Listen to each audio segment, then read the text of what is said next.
My cat is begging for attention. She might pop up in the frame at some point. But I just had some stuff to go over.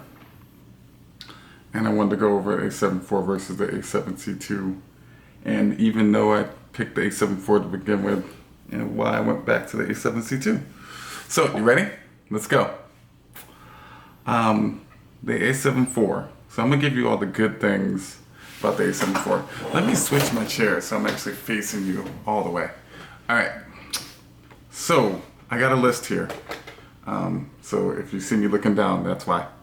Trying to stand it up so I can look at it without looking all the way down like that. Okay, alright. So, the a7 IV, let's talk about it. I got a list of things. In my opinion, number one, the a7 IV is probably the best all-around camera, full frame that is, that Sony makes. That's a full body. That's a loaded statement, right? There's a lot of,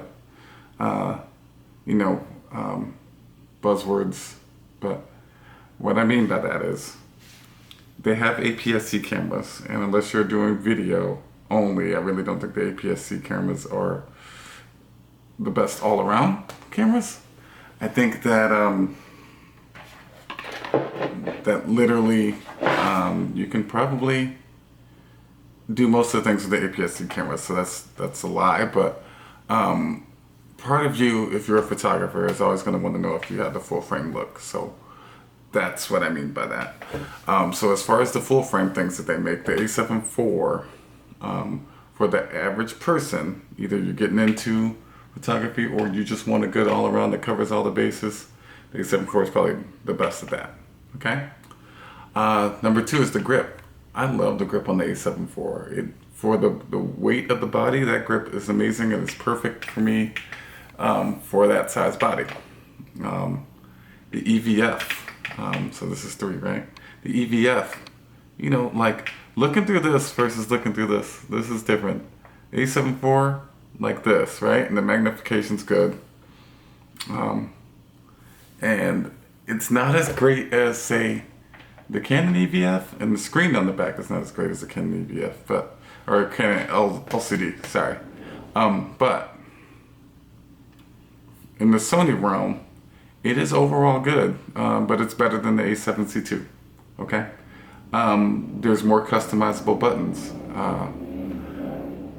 The more you shoot, the more you like customizable buttons, and I hear a lot of other people that use other cameras, other companies say that Sony has great customizable buttons, and that's one of the things that they love. Besides the fact that you can get way more lenses. The toggle on the switch on the top, I do like that. I don't switch from photo to video very often, but doing a little bit more YouTube videos if you haven't noticed. So it is nice to have that instead of having it on the other side. I had a Canon that I tried where it was on the other side, and it's just easier. So if you are a hybrid shooter, that's a good thing for you. The fact that, and this is probably my favorite, and this accounts for both, but this is my favorite, no longer having the exposure compensation dial. I can't tell you how much I despise an exposure compensation dial, but it's because I don't use it, right? Like, so I shoot in manual a lot because, they tell you that you need to shoot in manual so you can learn photography the best. But then you end up probably shooting an aperture priority, right? Which means you might want an aperture, like an exposure compensation dial. But I don't. I still like to dial those things in. Even if I put it on auto ISO, like I really just would rather that dial be used for ISO. Now, a lot of people might say, Javon, there's an ISO button on the side, and then you can scroll the wheel. Okay, I guess, but that's just one more thing. I don't want that. I want all my stuff up at the top of the thumb. I want to be able to hold it and do all the adjustments with these fingers. Right? Those, my buddies. Right? That sounds dirty. But the new menus, oh my gosh, night and day. Some people say it's not a big deal because once you set everything up, you don't have to go back in there. But even if I want to go back in there, granted I have a lot of things that are in my menu, I suggest you use that. But literally, just looking at them and trying to figure it out, there was things that were on the old, like a7 III and stuff like that. There were things that in the a7c first one, the Mark 1, there was things that were in the video icon of the thing, but you go down the video icon list and you got all these things about your frame rate and all this other stuff. And then all of a sudden there was things that controlled the picture again. And I just didn't understand why you would ever make a menu that's like that. It's just, and it was already too many pages as it was. So if it's already too many pages, what's one more, right? Like, split that up. Do better. And they did. So congrats. And this is the big one for most people. 2 card slots. I thought that I needed that. I don't do weddings. Would I ever do a wedding? Maybe. I don't plan on it. I mean, I got a senior portrait thing coming up. I got a couple shoots around here in Ohio that I have loosely planned. And I mostly just shoot things for myself for my Instagram. So I don't need the 2 card slots, but I can see why someone would want those. I really do. The weight. To me, using the a7 III and the a7R3, it's too heavy. It's just too heavy. Like, I carry it around on the strap. I got it hanging off. I walk around everywhere with it, and I just don't like it. I don't like it. To me, I think it's just not pleasing to have that swinging around when I'm not using it. So it's a con for me. It's probably nice for some people who are used to full body cameras. But for me, no, not so much. The screen, I talked about it a little bit earlier, but the LCD, it gets brighter. It's a little bit better than the a7 III and stuff like that. But in comparison, the same LCD for the a7C2 and the a7 IV, right? But I do like the fact that it flips now versus the a7 III for things like this. I mean, I didn't think that I would need that, but turns out maybe I do. So let's talk about the a7C2. It's smaller and the weight is lighter. Compared to the a7C1, it's pretty much the same. But the EVF is smaller, like this. But the magnification is bigger. So I don't find it a problem. You get used to it, I think. And it's not the a7 IV, but I mean, to me, I like it on the side. Actually, I'm a rangefinder person. I think I come from a whole bunch of cameras when I was younger that all have rangefinder styles and not the center seated eyepiece. And I prefer it. I prefer the rangefinder style. Just as it is, you might prefer it in the middle. Some people say the nose touches or whatever, but I haven't seemed to have that problem. I'm left-handed. This is the eye that I like to put in there. So by the time I put the eye in there, the rest of the camera body is over here. It's all good. Not a big problem to me. 1 card slot. Okay. All right. I might talk myself into thinking I need it again, and maybe I'll get like another camera to go along with this one. I think that's where the biggest thing in my brain is. Like, this is going to be my camera that I want to use all the time. If I get more into photography where I'm making money and it becomes one of my full-time things or something like that, then maybe I'll get like another body. But I think that dual card slots is just not something I need to worry about right now. If it saves you money on that kind of camera in general, I mean, I think that that's a better option. Better focus. So what I mean by that is the a7C2 focuses a little bit better on my cat. I have a cat. No matter what shutter speed I put it at, she's gonna move. She's gonna do things. Sometimes I had to turn off the light, the ambient light thing on the camera, because she sees that orange light pop up and she is like excited. And now I can't get a shot because she's super excited. Um, but even without that, like she moves a lot. And so it's easier for me to get a shot with this one because it locks on better. It does a better autofocus on animals. So I'm assuming it does a better autofocus on everything because it's got a better autofocus processor, a separate one, where the A7 IV does not. It has a great autofocus processor, but it's the same one that controls the camera, as far as I know. I could be wrong. Prove me wrong in the notes, but it's got more subject detection on this, and I like it. The price. I got that A7 IV as an open box deal from Best Buy for about $2,200. This is $2,100. I think that's a wash to me, but this is probably $2,200 also with the tax and everything. When you round it up, it's probably 22 also. But that one I got with the lens and stuff, so like that's a good price. So if you can find it for 22, it's a good price. But this for 22 seems like it might be a little bit much if you look at the a7c price. But I think for what it does, that's the exact price it needs to be. But some people might think otherwise, so I just wanted to put it in there. This has more buttons than the a7c original as far as customization. I even also customized the movie button. I used the shutter button to shoot, and then the shoot movies, and then I used that movie button for another custom button. And so 3 buttons is good enough for me. I think that's good for me. I just need one up top to change the animal to human focus, whether I'm shooting my cat or shooting my friends or whatever, or maybe some clients or whatever. And then I need another one. Some people use direct manual focus. I don't, but I do sometimes like to get in close and be able to manually focus, and so I have a button for that. I got the movie button to do that actually. And then the third one I use for focus modes. So if I want a flexible spot or not. And so that's all I need. And I don't even think I used the one on the trash. I probably need to figure out if I want something to do with that. Actually, you know what? Actually, I did set that up. I haven't used it yet, but I set it up for APS-C crop mode, so I can get a little bit further in if I don't have the right lens with me.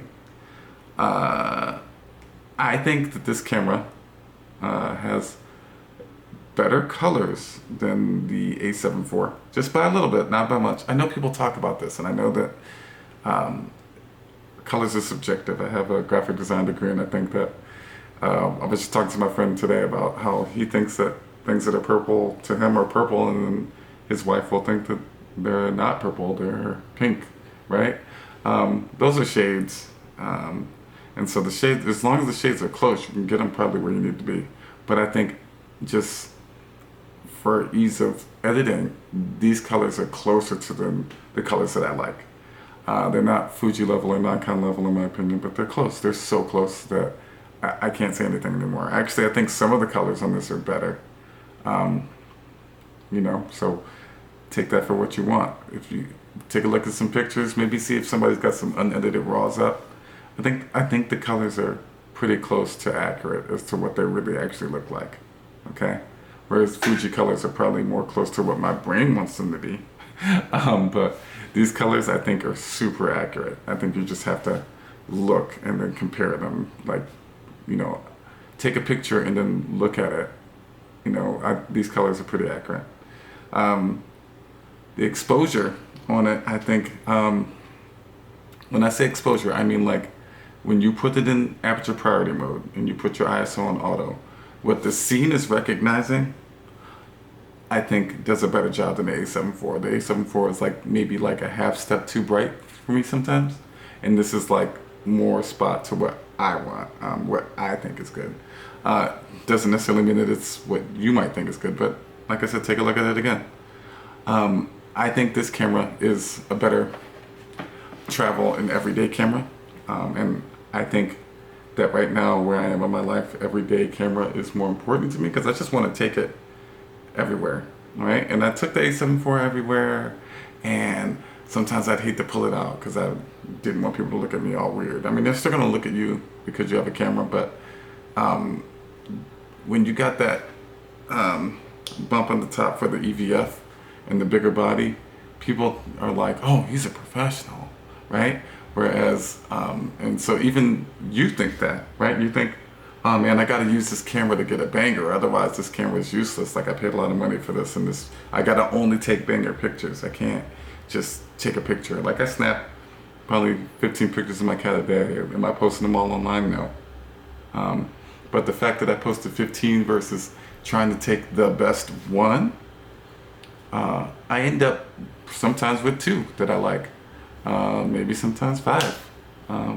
That's what 5 looks like, just in case you, John Cena, you can't see me. No, but really, sometimes I think I end up with more pictures with this camera because I just am unafraid to take more pictures. So at that point I have more keepers. And so it's lighter. I don't even use the strap for this. I have a Peak Design system. Most people that use cameras, if you haven't looked at the Peak Design system, look at it. But I have the clutch thing that goes on your wrist. And so a lot of times I'm holding it by the grip, with like maybe these 2 fingers or whatever, and it's on the clutch on the wrist. Ow, you know. That didn't actually really hurt, but you know how you say ow even when things don't hurt? That's what happened. But yeah, I carry it like that, and I prefer to carry that in that manner than the strap. And I do use the strap sometimes if I know if I'm going for a longer walk or something, or if I know that I got more things or whatever with me. But the clutch is my friend. I love it. And so overall for me, the reason I chose the a7c II is because the colors are where I want it to be, the lighting is where I want it to be, the pictures are where I want it to be. It treats me like my a7 IV does. It gives me all the good things that I like about my a7 IV, except for that card slot. But like I said, I don't think I need that. I'm not professionally doing anything. And by the time I am professionally doing anything, I think I would still want to keep this just so I can take pictures every day that's not with my phone camera. The reason I got into this is just because I saw a lot of people doing street photography online. I saw a lot of people doing portrait sessions, and those are the 2 things I want to do, and I don't think you need redundant backup for those things.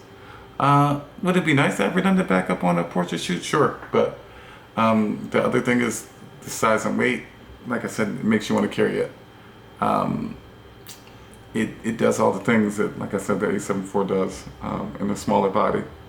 I know people are having such a hard time, and even me, I guess I had a hard time with trying to figure out if this was a good option, or if I wanted to be, like I needed to be professional, or if I needed full frame at all.